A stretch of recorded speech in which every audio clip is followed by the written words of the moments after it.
Sa loob ng ilang buwan, kinailangang harapin ng Korea ang isang mapaminsalang virus na pumuno sa bansa ng mga zombie.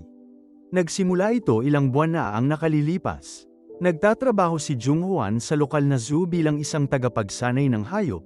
Gumagawa rin siya ng mga video para sa internet.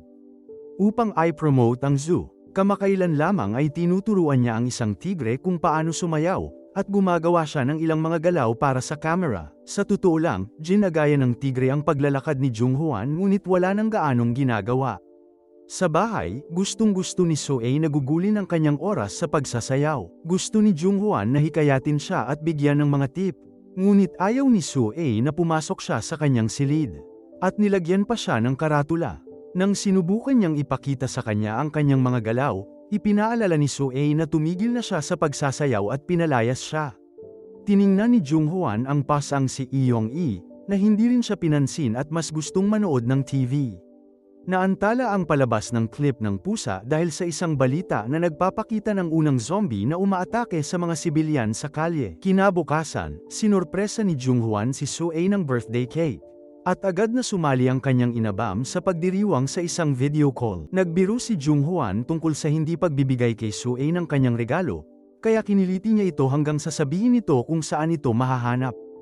Habang binubuksan ni So-ae ang kanyang regalo, nakarinig siya ng kakaibang ingay at tinawagan ang kanyang ama para silipin ito sa bintana. Nasa labas ang kanilang mga kapitbahay na may kakaibang away, at sinimulan silang kunan ni So-ae ng video. Itinulak ng babae ang kanyang asawa sa pader at ibinaon ang mukha sa leeg nito, kaya't pinatigil ni Jung Hwan ang pag-film ni So-ae dahil sa tingin niya ay nagiging marumi na ito. Ngunit nang humiwalay ang babae, natuklasan nilang brutal siyang kinagat ang leeg ng kanyang asawa. Nang lumingon siya, natuklasan ng babae na isa siyang zombie. Sumugod siya sa kanilang bintana at sinimulang kalabitin ito, kaya nagtago ang pamilya sa likod ng sofa. Sa sandaling yun, tumunog ang telepono ni So-ae na may kasamang emergency text, ngunit mabilis niya itong pinatay. Patuloy na kinakalabit ng zombie ang bintana at nabasag ang salamin, kaya pinapante ni Jung Hwan si So-ae sa kanyang kwarto kasama si Eong-i. Sa wakas ay nabasag ang bintana at nagsimulang umakyat ang zombie sa loob. Ngunit natigilan siya ng pag-alitan siya ni Jung Hwan at bantang tatawag ng pulis. Sa kasamaang palad, hindi ito epektibo at patuloy na gumagalaw ang zombie, kaya itinulak ni Jung Hwan ang sofa upang mahuli siya sa rehas. Nang tumakbo siya sa kwarto ni So-ae, kung saan ipinakita niya sa kanya ang isang text mula sa isang kaibigan na ang ina ay naging zombie na rin. Nagpa siya ang pamilya na tumakas, para lamang matuklasan ang kanyang kaguluhan sa mga kalye kasama ang mga taong lumalaban sa mga zombie sa lahat ng dako. Kahit ang isang maliit na aso ay nagbago na. Sinubukan ni Jung Hwan na tawagan ng emergency number.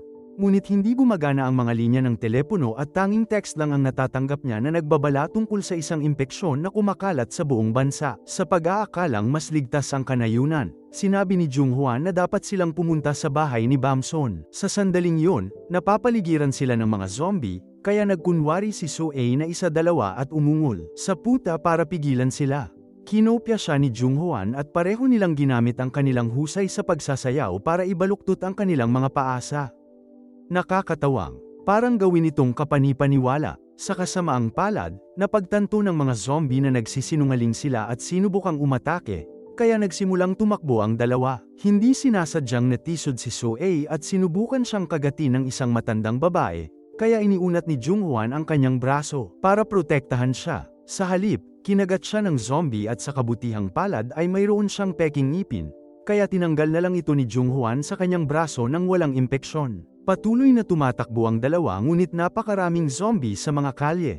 Ibinigay ni Jung Hwan kay So-ae ang kargamento na may dalang Eong-i at hiniling sa kanila na maghintay habang sinusubukan niyang kumuha ng kotse. Kumuha siya ng traffic sign at ginamit ito para itaboy ang mga zombie habang tumatakbo siya papunta sa isang sasakyan. Pagkapasok niya pa lang sa kotse, pinalibutan na siya ng mga zombie, kaya bumili si Jung Hwan para itaboy sila. Pagkatapos ay binuhat niya ang kanyang anak na babae at pusa para tuluyang umalis. Sa labas ng lungsod, ipinagdiwang ni Jung Hwan ang kanilang pagtakas, ngunit nagalit si So-ae. Napansin niya ang pagkalikot nito sa kanyang manggas at agad na tumingin, para lamang matuklasan na nakagat ito. Ipinaliwanag niya na habang naghihintay siya, isang zombie ng isang batang lalaki ang bumulaga sa kanya mula sa likuran. Sinubukan ni Jung-hwan na tiyakin sa kanya na magiging maayos siya, ngunit ang kanyang katawan ay nagbabago na, at siya ay nawala ng malay. Pagkagising ni Soo-ae, siya ay naging isang zombie. Sinubukan niyang kagatin ng kanyang ama, na biglang lumiko at nauwi sa pagmamaneho palabas ng kalsada. Inabot ni Jung-hwan ang kanyang hoodie at mahigpit itong isinara para harangan ang pagkagat. Nagawa ni Soo-ae na itulak siya pababa, ngunit hinawakan ni Jung-hwan ang seatbelt at pumunta sa likurang upuan. Matapos ang maraming paghila, nauntog si Soo-ae sa ulo at nawalan ng malay. Kinagabihan, umuwi si Bamson at nadatnan ng kanyang anak na naghihintay sa labas ng kanyang bahay. Sinabi niya rito na may sakit si Soo-ae at sinubukang pigilan itong pumasok, ngunit itinulak siya ni Bamson at nagmamadaling pumasok sa sala at nakita ang malaking kalat at si Soo-ae ay umuungol sa sulok. Pinagsabihan siya ni Bamson dahil sa kalat na sinusubukang atakihin siya ni Soo-ae. Gayunpaman, mabilis na kumilos ang matandang babae at hinampas siya ng 2 beses gamit ang back scratcher para matumba siya. Pagkatapos, itinali si Soo-ae sa isang upuan at maayos na ipinaliwanag ni Jung-hwan ang sitwasyon, kaya't si Bamson ay nagkaroon ng breakdown. Sa TV, nagsagawa ng press conference ang gobyerno.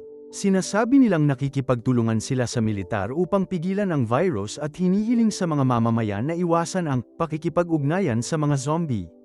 Kinabukasan, nagmaneho si Jung-hwan papunta sa ospital at pinaghintay si Soo-ae sa kotse. Sa loob, nakita niya ang isang pulutong na nagtitipon sa paligid ng isang doktor na kakagatlang at isang babaeng nagpoprotekta sa kanyang anak na zombie.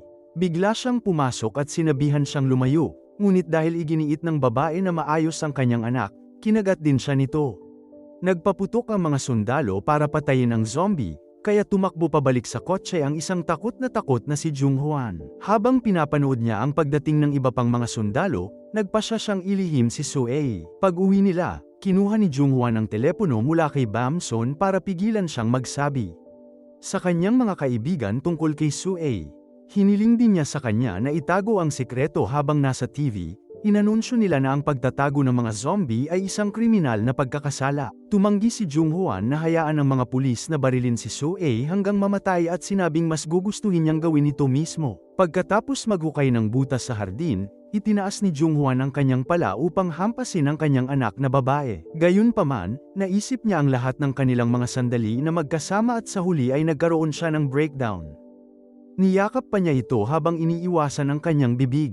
Hinawakan ni Bamson ang pala at sinabing kaya niya ito, kaya kinailangan siyang pigilan ni Jung-hwan. Habang nagtatalo sila, ginamit ni Soo-ae ang pagkakataon upang tanggalin ang kanyang mga pagkakatali at tumakas. Ang mahinang pag-iyaw ni Iyang ay nagbigay alam kina Bamson at Jung-hwan tungkol sa pagtakas ni Soo-ae, kaya agad silang tumakbo pababa ng nayon upang hanapin siya. Naalala ni Jung-hwan ang isang espesyal na lugar sa pier at nagmadali roon upang sa wakas ay mahanap siya. Kung pumunta siya rito dahil mahal niya ito noong bata pa siya, ibig sabihin ay mayroon pa rin siyang mga alaala. Kaya napagpasyahan ni Jung-hwan na buhay pa rin siya sa ilalim ng pagbabago ng virus. Nagpatugtog siya ng kanta sa kanyang telepono at nagsimulang sumayaw si Soo-ae, na nagpapatunay sa kanyang teorya. Pagkalipas ng ilang sandali sa bahay, nanood ang pamilya ng isang video mula sa isang siyentipiko na nagpapaliwanag na sinisira ng virus ang mga selula ng utak at nag-iiwan lamang ng mga likas na ugali para sa kaligtasan. Nag-eksperimento sila sa mga daga at natuklasan na ang pagpapasigla sa kanilang utak ay nakakatulong sa kanila na mabawi ang kanilang mga alaala at nagpapahina sa virus. Sinubukan ni Bamson na pakainin si Soo-ae ng kanin na may itlog, ngunit hindi siya pinansin ng babae at kinain lamang ang mga ulam na karne. Sandali, pumasok si Dong-bae sa bahay dahil nabalitaan niyang nakabalik na sa bayan ang kanyang matalik na kaibigan. Bukan ni Jung-hwan at Bamson na ilayo siya ngunit nakita pa rin siya ni Dong-bae. Tumakbo siya sa kalye at sinubukang tumawag ng pulisya, ngunit pinigilan siya ni Jung-hwan at ipinaliwanag ang kanyang teorya. Nang hindi siya paniwalaan ni Dong-bae, ipinakita sa kanya ni Jung-hwan ang isang video ni Soo-ae na sumasayaw sa kanyang zombie, at nanumpa na sasanayin niya ito tulad ng pagsasanay niya sa mga tigre. Matapos makatulog ang babae, ipinaalam ni Jung-hwan kay Bamson na gusto na silang umalis ni Dong-bae bago umaga. Pagsikat ng araw, lumabas si Jung-hwan at nadatnan si Dong-bae na natutulog sa kanyang sasakyan. Gayunpaman, may dala si Dong-bae na magandang balita. mayroong isang kumpanya ng parmasyutiko na naghahanap ng lunas. Kaya hahayaan niya si Jung-hwan na panatilihin ang kanyang anak na babae habang naghihintay sila. Upang manatiling ligtas hanggang noon, dinala ng pamilya si So-ae sa isang desyerto na isla kung saan nila planong sanayin ito. Sinimulan ni Jung-hwan sa pamamagitan ng pagtuturo sa kanya na makipagkamay, ngunit kinagat ni So-ae ang guwantes sa patpat. Isang takot na si Dong-bae ang gustong tumakas at pinaalalahanan siya ni Jung-hwan na huwag magpakita. Ngunit hinabol pa rin siya ni So-ae. Sumunod ay nag-social training si Jung-hwan at nagawang mapakurap si So-ae na parang pusa. Bigla niya itong sinubukang kagatin, kaya sumipol si Jung-hwan para pigilan siya. Akala niya ay epektibo ang kanyang pagsasanay, ngunit natigilan lamang si So-ae dahil pinagbabantaan siya ni Bam-sun sa likuran ni Jung-hwan. Kinabukasan, nag-ehersisyo ang mga lalaki kay So-ae, at kumuha ng ilang litrato si Jung-hwan dahil nagsisimula na siyang magsulat ng tala-arawan para subaybayan ang kanyang pag-unlad. Sa paglipas ng mga araw, nagsimulang bumaba ang bilang ng mga zombie sa buong bansa, at itinaas ng gobyerno ang gantimpala para sa pag-uulat ng mga taong nahawa. Patuloy na nagtutulungan ng pamilya at nagawa pa nilang magsaya. Sa kalaunan ay nakaramdam sila ng sapat na kaligtasan para makauwi. Magandang umaga, tiningnan ni Jung-hwan ang kanyang anak at kailangan niyang mabilis na harangan ang atake nito. Laking gulat niya, dahan-daang umatras si So-ae at tumigil sa pag-ungol. Dahil natuwa sa malaking pag-unlad, nagpasya si Jung-hwan na turuan si So-ae kung paano magsalita. Ngunit ang tanging ingay na nalilikha niya ay ang ungol. Inisip ni Bam-sun na ang kawalan ni So-ae ng pagkagat ay nangangahulugan na maaari na nila siyang ilabas ngayon. Ngunit kailangan muna nilang ayusin ang kanyang hitsura. Pumunta si Jung-hwan sa bayan at bumili ng makeup. Nang malapit na siyang umalis, nakita niya ang kanyang unang pag-ibig na sinusubukang itago ng batang si Hwan, ngunit natagpuan pa rin siya nito. Inalok niya itong isakay at ibinahagi na isa na siyang guro sa paaralang kanilang pinag-aaralan dati niyang pinupuntahan. Kaya pinilit niya itong ihinto ang kotse at umuwi ng naglalakad para hindi ito makasama. Kinagabihan, sina Jung-hwan at Dong-bae ay nasa isang restaurant kung saan bigla silang nilapitan ni Jung-hwan. Nabalitaan niyang diborsyado na si Jung-hwan at si So-ae ay ginagamot para sa isang sakit sa utak, kaya humingi siya ng tawad sa kanyang inasal kanina. Inihayag ni Jung-hwan na 3 lang ang kanyang estudyante ngayong taon kaya sa tingin niya ay kaya rin niyang alagaan si So-ae, ngunit tumanggi si Jung-hwan. Sa TV, inanunsyo nila na 200 araw na ang nakalipas nang walang natagpo ang zombie kaya malapit na matapos ang virus. Inamin ni Jung-hwan na kinamumuhian niya ang mga zombie at ibinahagi na nahawa ang kanyang kasintahan, kaya napilitan siyang patayin ito. Kalaunan sa bahay, tiningnan ni Jung-hwan ang social media ni Jung-hwan at nakakita ng maraming larawan niya na may hawak na espada. Nalaman din niya na nakatanggap siya ng parangal para sa pinakamaraming naiulat na mga zombie. Samantala, nabighani si So-ae sa isang patalastas na nagpo-promote ng isang cosplay festival. Kinabukasan, pumunta si Jung-hwan sa lungsod at nakita ang mga pulis na sinusubukang kontrolin ang isang protesta. Hinihiling ng mga tao na malaman ang tunay na sanhi ng virus at humihingi ng hustisya para sa mga namatay na nahawaan. Sa kanyang lumang apartment, tinipon ni Jung-hwan ang mga damit ng kanyang anak at natuklasan ang isang kahon sa aparador. Sa loob ay may mga larawan ni So-ae kasama ang kanyang mga kaibigan at ang kanyang diary, ngunit nang babasahin na ito ni Jung-hwan, naisip niya na naroon ang kanyang anak upang sabihin sa kanya na huwag itong gawin. Hiniling niya sa kanya na maging matyaga habang nagpapagaling siya at nauwi sila sa pagsasayaw ng magkasama. Gayunpaman, nang maalala ni Jung-hwan na nag-iisip lang siya ng mga bagay-bagay, nawalan siya ng malay. Sa mga larawan, mayroong isa sa mga larawan ng cosplay festival noong nakaraang taon at naalala niya kung gaano nabighani si So-ae sa patalastas sa TV. Nagmamadaling bumalik si Jung-hwan sa bayan at kinumbinsi si Dong-bae na tulungan siyang isama si So-ae sa pistang yon, dahil makakatulong ito sa kanya na mabawi ang kanyang mga alaala. Pagkatapos ay umuwi si Jung-hwan at natuklasan na kumakain ng hapunan si Jung-hwan kasama si Bam-sun. Sa sandaling yon, sinubukan ni So-ae na lumabas ng kanyang silid, kaya nagmamadaling itulak siya ni Jung-hwan pabalik sa loob. Bago pa siya makita ni Jung-hwan. Pagkatapos ay nagsimulang umungol at kumatok si So-ae sa pinto. At naisip ni Jung-hwan na pamilyar ang ingay. Mabilis na hinay pa ni Jung-hwan ang kanyang sipol upang magambala siya at kinaladkad siya palabas ng bahay.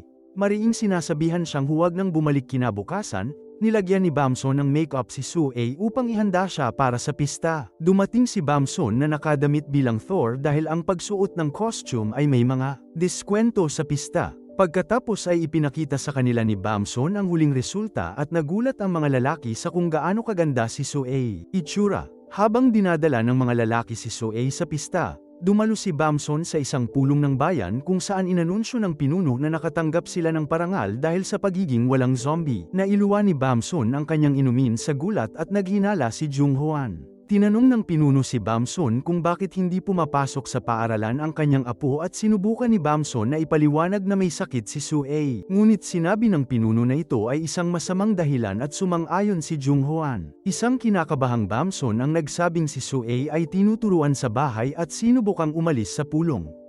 Ngunit nanatili siya nang sabihin sa kanya ng pinuno na magkaraoke sila. Sa pista, nagsaya ang mga lalaki at nagkaroon ng lahat ng atraksyon. Ipinakita ni Jung Hwan ang kanyang mga larawan ng kanyang mga nakaraang pagbisita sa Noavel. Sa sandaling yun, nagbasa si Dongbei ng ilang balita tungkol sa gamot para sa zombie virus na malapit nang gamitin ang pahintulot. Nagyakapan at nagdiwang ang mga lalaki, ngunit nang lumingon sila ay wala na si Sue. Samantala, sinusundan ni Sue ang isang masarap na amoy at nabangga ang isa pang babae, dahilan para matamba ito. Noong una ay nagalit siya sa kanya, ngunit mas interesado siya sa amoy at umalis sa halip na umatake. Kalaunan ay nakarating siya sa isang food booth at kumuha ng choaryo nang hindi nagbabayad. Sa sandaling yun, natagpuan siya ng mga lalaki at ginulat ni Sue ang kanyang ama nang sabihin niya ang salitang churros. Pag-uwi ni Bamson, nadatnan niya si Yeang Yemi na nalilito dahil sa sobrang pagkain niya. Lumabas na pinakain siya ni Ye Hwan para ma-distract siya at ngayon ay naghihintay siya roon dala ang kanyang espada. Sinubukan siyang palayasin ni Jung Sun,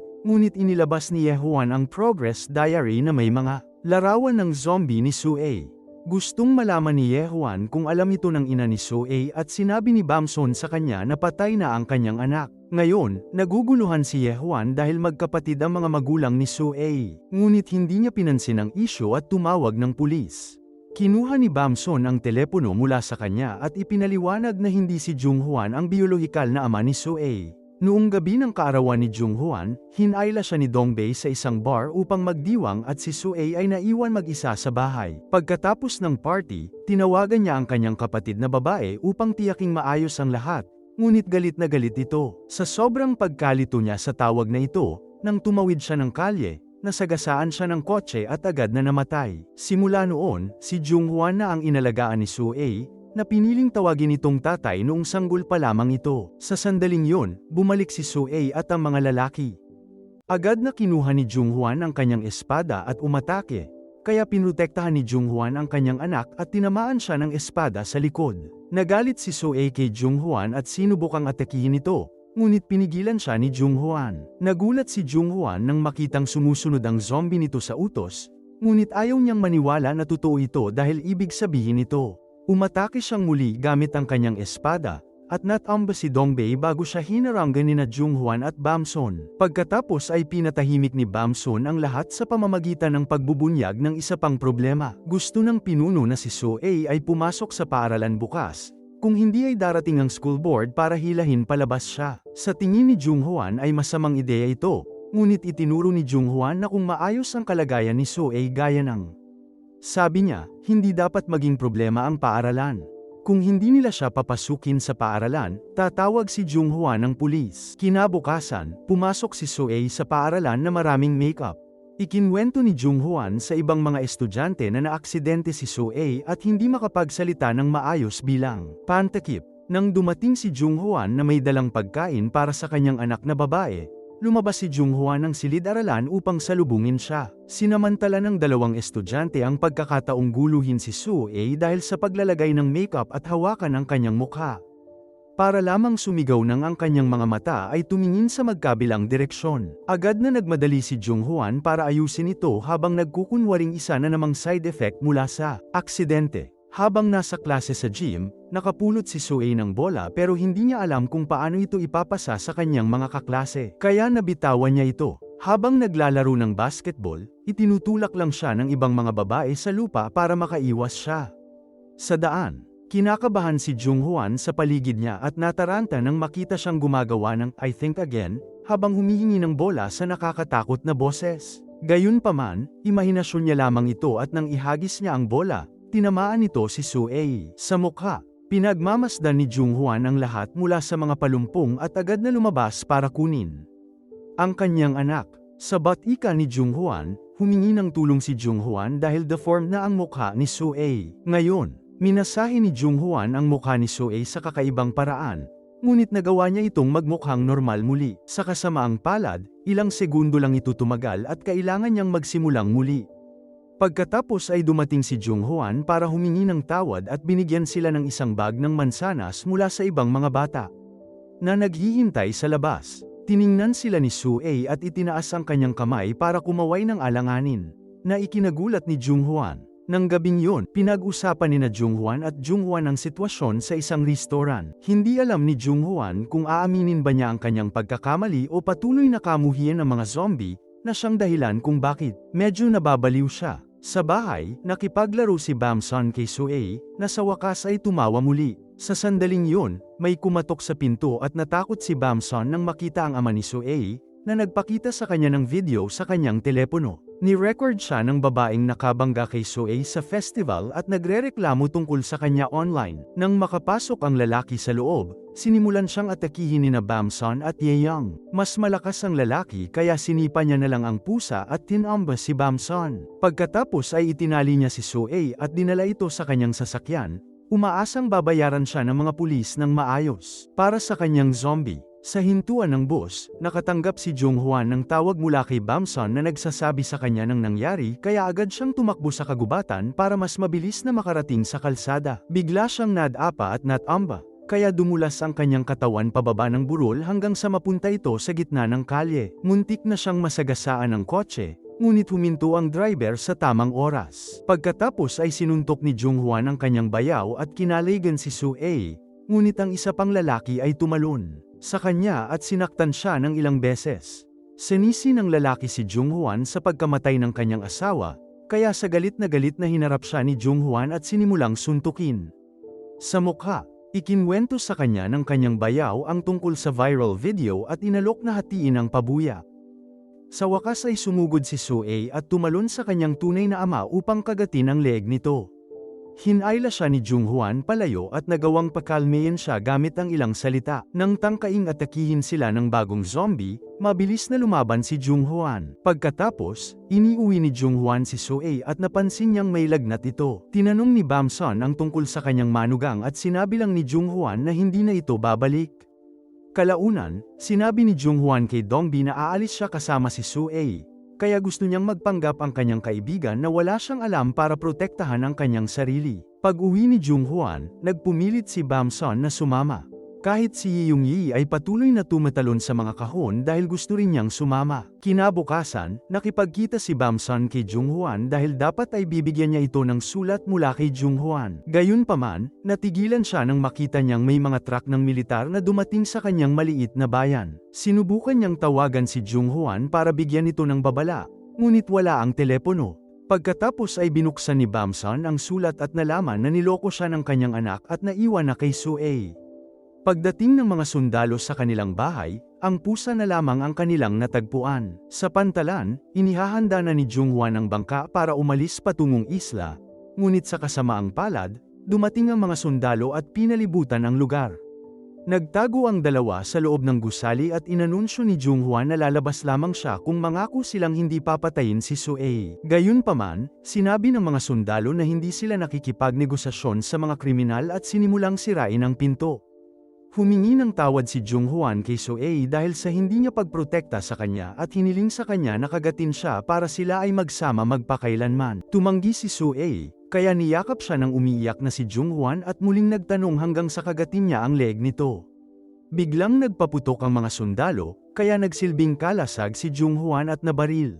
Isang nalungkot na Sue ang nasaksihan niyang pagbagsak habang sinasabi ang salitang, "Dad." Nang marinig ito, pinatigil ng kapitan ang apoy ng kanyang mga tauhan. Binabati ni Jung-hwan ang kanyang anak na babae dahil nakapagsalita at nahawakan niya ang pisngi nito bago ito namatay. Nabaliw si Sue habang inaalala ang araw na gumawa sila ni Jung-hwan ng taong nyebe. Nang araw na yon, tinawag niya itong tiyuhin at pinasalamatan dahil naging ama niya ito. Maya-maya, nagising si Soo-ae sa ospital na ganap ng gumaling. Dinala siya ni Bam-sun sa ibang silid at isiniwalat na nailigtas nila si Jung-hwan, ngunit siya ay nasa coma.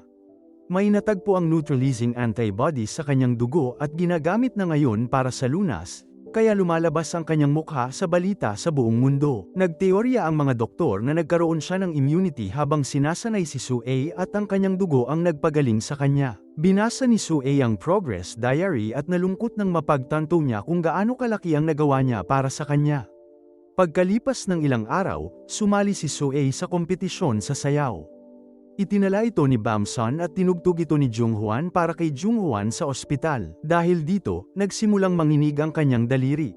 Siguraduhing mag-subscribe at i-on ang mga notification para makapanood ka pa ng mga ganitong video. Salamat sa panunood!